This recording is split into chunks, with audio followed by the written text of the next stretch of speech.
Значи вака, ние им бараме пристап до информација од јавен карактер колку пари потрошиле првиот пат у Вашингтон, вториот пат у Вашингтон, не ни одговараат. Имаат законски рок.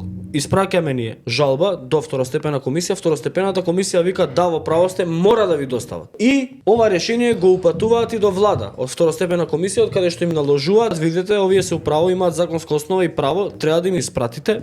Еве пишува, жалбата се уважува. Се наложува на имателот на информации, согласно одредби од Закон за слободен пристап до информации, да одговорат.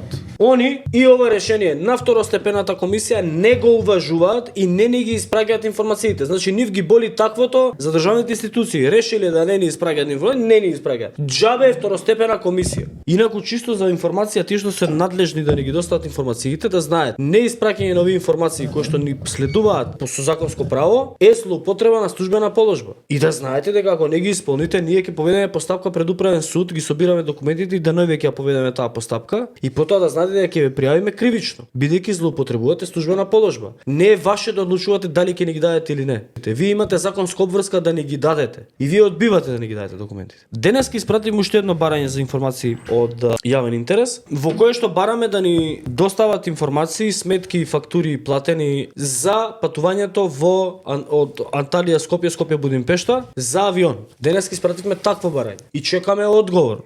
И верувам дека ќе го доставите одговор. Бидејќи законски ни следува да имаме увид во информациите од јавен карактер, кај се трошат парите на народ.